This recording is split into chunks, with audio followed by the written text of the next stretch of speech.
창세기 10장 1절부터 32절 말씀까지 우리 한 절씩 교독하겠습니다.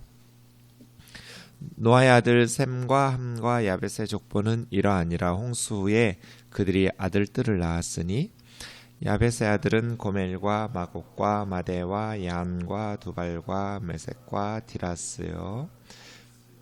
고멜의 아들은 아스그나스와 리밧과 도갈마요. 야완의 아들은 엘리사와 달시스와 기띔과 도다님이라. 이들로부터 여러 나라 백성으로 나뉘어서 각기 언어와 종족과 나라대로 바닷가의 땅에 머물렀더라. 함의 아들은 구스와 이스라임과 붓과 가나안이요.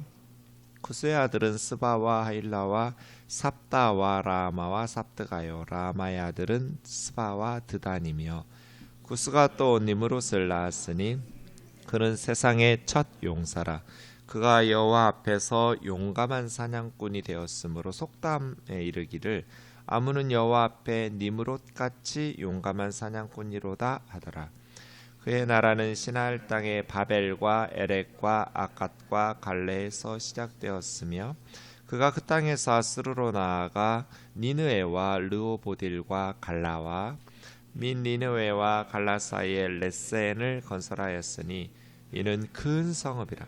미스라임은 루딤과 아나밈과 르하빔과 납두힘과 바슬루임과 가슬루임과 갑도림을 낳았더라.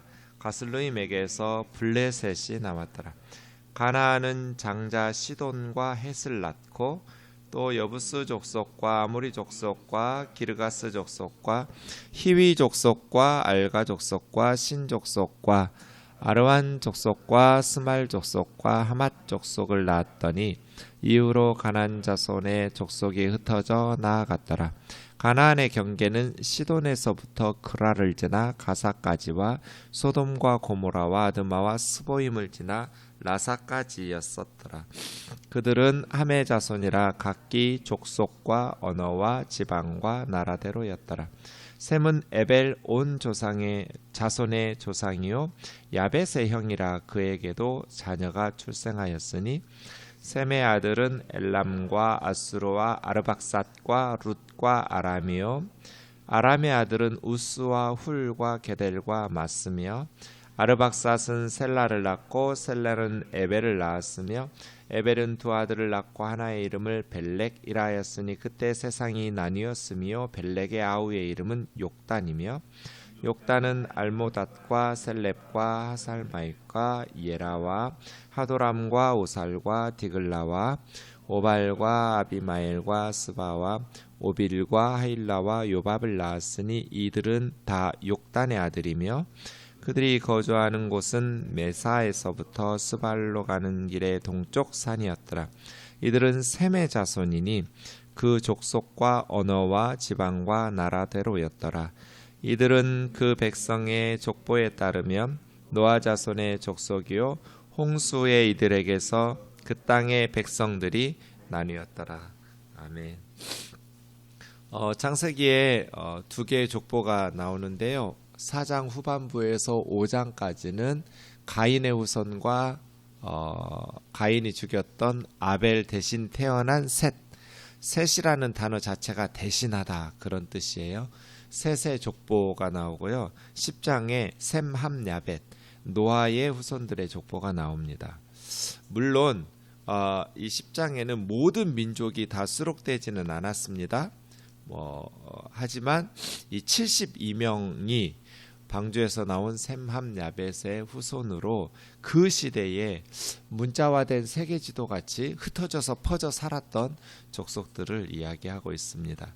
이 72명으로부터 혼합되기도 하고 분열되기도 하고 이동하기도 하면서 지금 인류가 구성되었던 것입니다.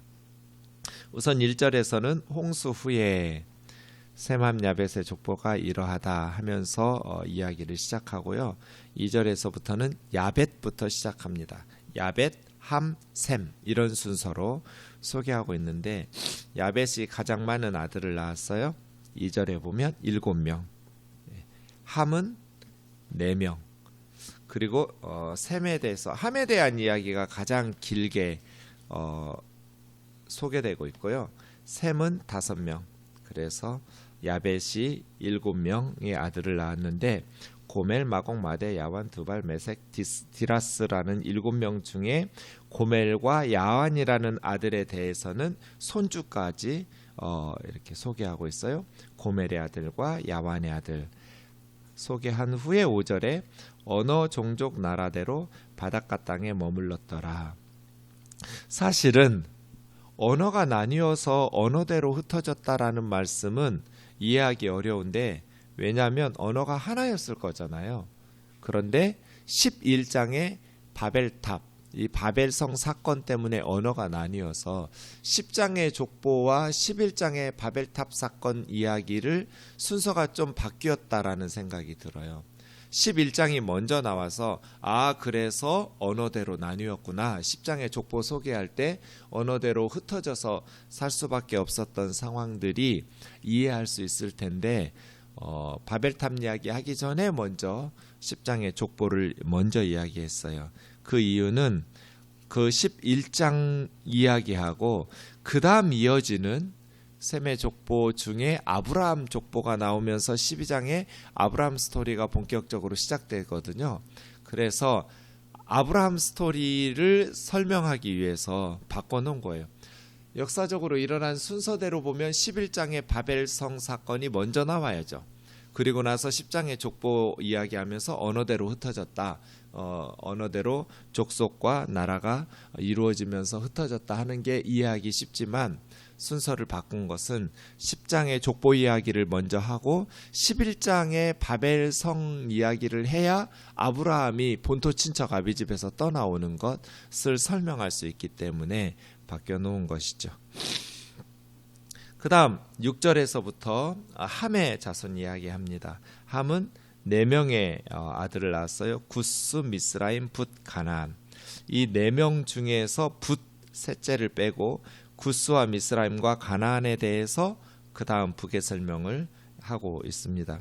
구스의 아들은 스바, 하윌라, 삽다, 라마, 삽드가 하면서 함의 손자까지 설명한 게 아니라 이 구스의 아들 라마 중에 또 그 다음 증손까지 소개하고 있죠. 스바와 드단 이렇게. 그 다음 구스가 니므롯이라는 아들을 낳았다고 하면서 삼천포로 빠지고 있습니다. 니므롯에 대해서는 2가지로 설명하고 있는데 세상의 첫 용사 이렇게 하니까 힘과 권력을 가진 첫 번째 사람으로서 최초의 제국을 건설한 사람. 11절에 보면 아수르로 나가 니누에 느보들 갈라 하면서 레센을 건설하였으며 큰 성읍이었더라. 이렇게 니므롯이라는 사람은 첫 번째 제국을 건설한 힘과 권력을 가진 용사였고, 2번째는 9절에 보니까 용감한 사냥꾼, 힘센 사냥꾼이어서 속담이 되었어요. 어떤 훌륭한 사냥꾼이 나오면 니므롯같이 용감한 사냥꾼이다. 이런 속담이 생길 만큼 유명한 사람이 되었죠. 니므롯이라는 이름 자체가 반역하다라는 뜻인 것을 보면 누굴 반역했겠어요? 니므롯이 하나님을 반역한 그런 것들을 좀 암시하고 있죠. 그 니므롯이 신할 땅, 지금 이라크 땅이에요. 이 신할 땅에 바벨 성을 쌓죠. 바벨 탑을 짓고요. 이 신할 땅에 큰 성읍을 건설하는 니므롯입니다. 그래서 구스의 아들 중에 특별히 니므롯에 대해서 길게 설명하고 있고요. 함의 2번째 아들 미스라임의 후손, 미스라임 애굽이에요. 우리는 이집트, 애굽 이렇게 말하지만 원래는 미스라임이에요. 루디, 마다님, 르아임, 납드임, 바슬림, 가슬림, 갑도림. 가슬루임에게서 블레셋이 나왔더라 했는데, 이 블레셋은 다윗이 쓰러뜨린 골리앗의 그 나라가 블레셋이었죠. 다윗과 골리앗 이야기할 때 그 블레셋은 아니에요. 그러니까 사무엘서에서부터 나오는 이스라엘의 대표적인 계속 전쟁을 반복하는 블레셋이라는 나라는 창세기에서 나온 나라하고 다른, 이름은 똑같이 블레셋인데 이 블레셋이 영어로 팔레스타인이에요. 그래서 우리가 중동 지역 말할 때 팔레스타인 이렇게 말하죠. 그 팔레스타인은 아니다. 창세기의 팔레스타인하고 사무엘서 이후에 나오는 팔레스타인은 다른 민족이라는 것을 기억해 주시면 좋겠어요. 창세기에 블레셋이 나오니까 블레셋이 굉장히 오래 전부터 있었구나 가나안 땅에, 뭐 이런 오해를 하기 쉬운데 그건 아니에요. 15절에 가나안은 시돈, 헷, 여부스, 아모리, 기르가스, 히위, 알가신, 아르와, 스말, 하맛 족속 가나안 자손이 흩어져 있었고, 또 시돈, 그 가나안의 장자 시돈으로 가나안 땅의 경계는 시돈에서부터 그 가나안의 장자 시돈하고 이름이 같죠. 그라를 지나 가사, 이쪽은 이제 서쪽 지중해 쪽이고요. 소돔 고모라, 이건 사해바다 남쪽이고요. 아드마스볼미 라사도 마찬가지예요. 여기까지 함의 자손, 언어, 지방, 나라대로 이렇게 이야기하고요. 그 다음 21절부터는 셈의 족보를 이야기할 때는 에벨이라는 사람을 중심으로 소개하고 있어요. 셈은 에벨 온 자손의 조상이고, 셈의 후손들 중에는 에벨이라는 사람이 굉장히 중요한 역할을 감당했다라는 것을 알 수 있죠. 셈의 자손 중에 에벨 또 야벳의 형이고, 함하고 연관짓지 않고 셈과 야벳하고 형이라는 형제 관계였음을 설명함으로써 어제 함의 저주 사건, 가나안 저주 사건을 연상하는 내용이기도 하죠. 엘라, 마술, 아르박사르, 룻, 아람 5명의 아들을 낳았는데요. 아람과 아르박사스에 대해서 이야기하고, 특별히 세 번째 아르박사스의 족보를 쭉 나열하고 있어요. 아람의 아들은 우스홀, 게델마스 해놓고, 아르박사시 셀라를 낳고, 셀라는 에벨을 낳았으며, 에벨이 나왔죠. 21절에 그 중요한 사람 에벨은 두 아들을 낳았는데 하나 이름이 벨렉이라는 이름이 나뉘다라는 뜻이거든요. 그때 세상이, 그러니까 에벨이 벨렉을 낳았을 때 세상이 나뉘었어요. 세상이 나뉘었다라는 것은 이때 바벨성 사건이 있었던 거죠. 언어가 혼잡하면서 언어대로 흩어진 그 사건이, 그러니까 바벨탑을 쌓아가면서 하나님을 거역하고 반역하고 할 때 에벨이 언어가 혼잡해지면서, 그럴 때 벨렉이라는 나뉘었다라는 이름을 지었고, 가우의 이름은 욕담 하면서 에벨이 리더십을 발휘한 거죠. 셈의 자손들 중에. 여러분, 김성일 씨라는 분이 계셔요. 원래 대우에 다녔던 그런 외국에 많이 이렇게 출장 다니신 분인데요. 예수님 믿지 않던 분이었다가 아내가 어느 날 전도돼서 크리스찬이 되면서 독실한 크리스찬이 된 분인데, 이분이 글 쓰는 재주가 남달랐어요. 그래서 많은 소설들도 쓰고 그런 글로 영향을 미친 분인데, 이 김성일 씨가 쓰신 소설 중에 홍수 이후라는 소설이 있어요. 4권짜리로 된 소설인데요. 이때 이야기를 쓰고 있어요. 홍수 이후라는 소설에 보면 에벨이라는 사람이 물론 소설인데요, 굉장히 연구를 많이 하고 자료들을 많이 이렇게 만들어서 지어낸 소설이지만 굉장히 설득력 있고, 이 노아 이후, 홍수 이후의 상황들을 상상력을 발휘하면서 이야기하고 있는 부분들이 나오는데요. 어쨌든 에벨이라는 사람이 되게 중요한 사람 역할을 했으면 틀림없어요. 그에게서 이제 아브라함까지 나오니까요. 그리고 예수 그리스도까지 이어지고요. 그렇게 욕단의 자손들 이야기하면서 소개하다가 31절에 족속, 언어, 지방, 나라대로, 그러니까 야벳, 함, 셈 이런 순서로 소개하면서 족속, 언어, 지방, 나라대로 흩어졌다 이렇게 이야기하고, 마지막 32절에 홍수 후에 1절 내용이 반복되고 있죠. 노아의 자손의 족속들이고 그 땅의 백성들이 나뉘었다 이렇게 하면서 11장에 왜 나뉘었는지 이야기하면서 바벨성 이야기가 시작됩니다. 오늘 족보 72명이 이제 우리 인류의 조상들인데요. 여기서 몇 가지 생각해 보면, 지금 흩어져 있는 이 땅의 모든 사람들은 한 가족이었다라는 것을 가르쳐줘요. 이 족보가. 흩어져서 살게 되었지만 인류는 한 가족이었다. 그래서 나라대로 흩어졌고 뭐 언어대로 흩어졌다고 했지만 원래는 언어도 하나였고 나라도 하나였고 방주에 같이 들어갔다가 나온 한 가족이었다라는 것을 이야기하고 있어요. 그래서 다른 사람을 증오하는 것은 타인을 증오하는 것이 아니라 우리 가족을 증오하고 전쟁하고 싸우고 죽이는 거죠. 이 땅의 문제는 타인의식이잖아요. 남남이라고 생각하니까 무정해지고 이기적이 되고 싸우고 미워하고 증오하는데 우리 애라고 생각해 보세요. 우리 가족이라고 우리 어머니 아버지라고 생각하면 미워하고 증오하고 전쟁하지 않을 것이죠. 그래서 우리 성경을 믿는 그리스도인들은 이 땅의 사람들과 달리 이 땅의 모든 나라와 민족과 족속과 언어가 다르고 국적이 다르지만 다 하나의 가족이었다라는 것, 그리고 우리는 한 가족이라는 것을 기억하면서 사탄이 이간질시키고 싸우게 하고 분리시켜서 전쟁하게 하고 이 모든 것들을 맞서서 우리가 대항해야 되는 것이죠. 모든 인류는 하나의 가족이었다라는 것을 이 10장의 족보가 가르쳐줘요.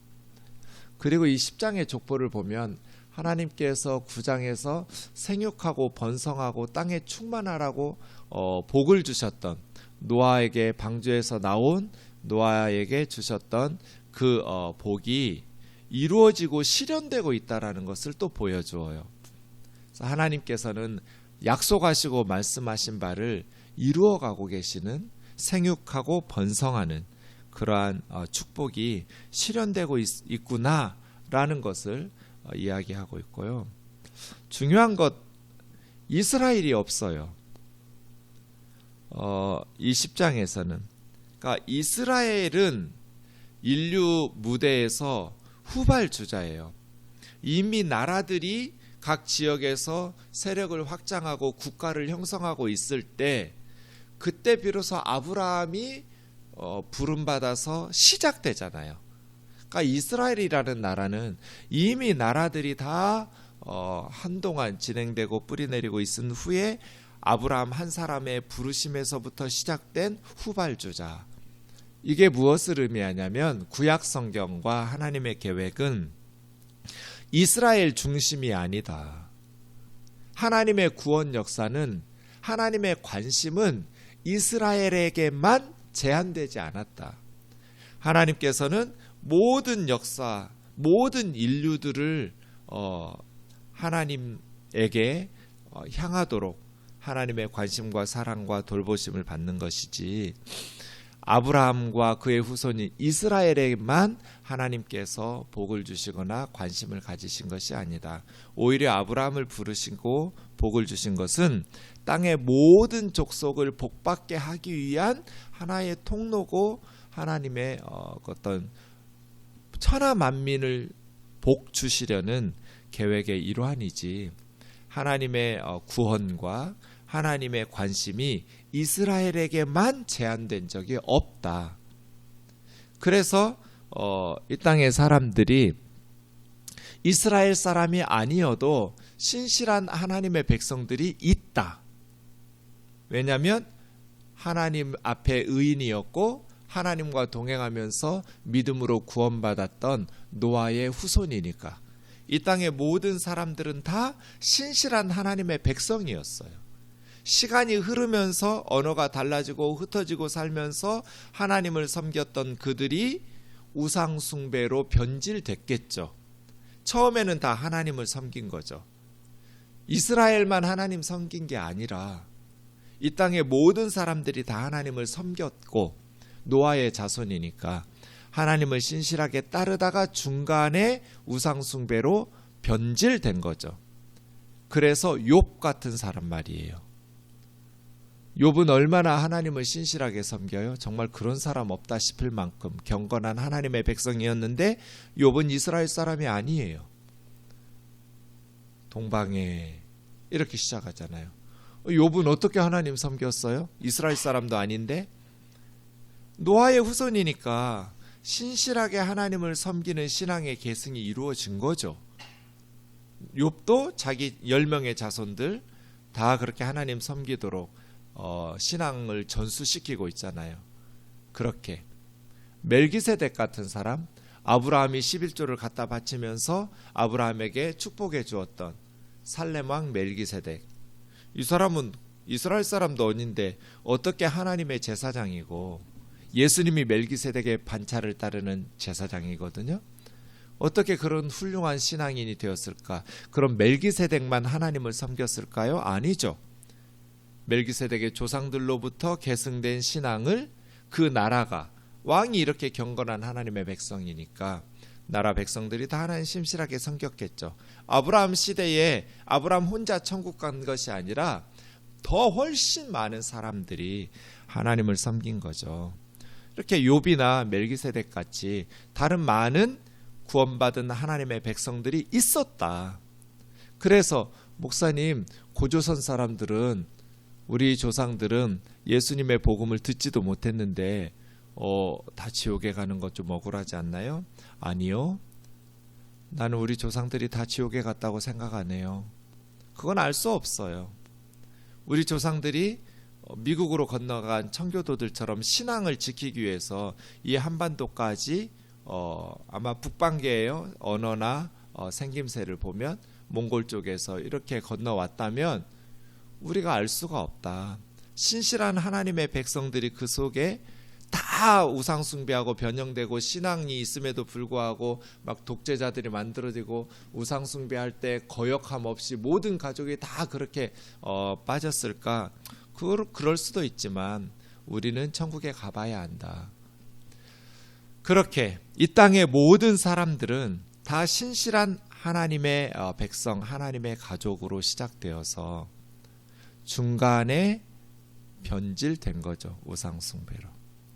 하나님을 믿는 것, 예수를 믿는 것은 외국 신을 믿는다고 우리 전통, 그럼 전통 종교가 뭔데요? 불교지 뭐 이런 식으로 말하는데 불교도 외국 신이에요. 인도 힌두교에서 시작된 거예요. 우리 조상들이 믿었던 신이 아니에요. 중간에 들어온 외국 신이에요. 부처님도. 오래전이니까 우리 종교를 믿어야지 예수라는 외국 신 아니요. 더 위로 올라가면 예수님 믿고 하나님 믿는 것이 원래 우리 종교, 우리 모든 인류 세상 국가 사람들의 원신앙은 하나님 섬기는 거죠. 중간에 변질되고 그것들이 다 샤머니즘이든지 우상들이 다 중간에 생겨난 거짓 이방신들인 것이죠. 하나님 믿는 것이 원래대로 돌아가는 것이다. 그리고 이 땅의 모든 사람들이 다 하나님을 섬겼던 한 가족에서부터 시작되었다라는 것을 가르쳐주는 매우 중요한 족보가 10장의 족보인 것이죠. 기도하겠습니다. 사랑하는 하나님 아버지, 오늘 또 주님의 말씀으로 기도로 하루를 열어가게 하심을 감사합니다. 이 72명의 이름들이 아무것도 아닌 것 같지만 왜 이렇게 길게 수록되고 있는지 이해할 수 없을 것 같지만 사실은 모든 민족이 한 노아의 가족이었음을, 그래서 우리가 싸우고 전쟁하고 증오하고 죽이는 것은 내 가족을 미워하고 죽인다라는 것을 가르쳐주고 있습니다. 오 자비로우신 주님, 주님께서 우리에게 주신 귀한 말씀에 따라 이 땅의 모든 사람들을 한 가족으로 사랑하고 예수 그리스도 안에서 장벽을 허물고 선교하고 복음을 전하고 사랑으로 품고 나아가면서 하나님의 백성으로 회복시키는 일에 쓰임받는 저희들이 되게 하여 주옵소서. 오늘 또 열방에서 복음을 전하는 귀한 선교사님들을 붙들어 주시고 주 예수 그리스도의 생명의 말씀이 힘있게 전파되는 복된 하루가 되게 하여 주옵소서. 우리 우면동교회 식구들 삶의 자리에서 늘 동행하여 주시고 우리 어린아이에서 노년에 이르기까지 믿음으로 승리하는 하루가 되게 하여 주시옵소서. 예수님의 거룩하신 이름으로 기도하옵나이다. 아멘.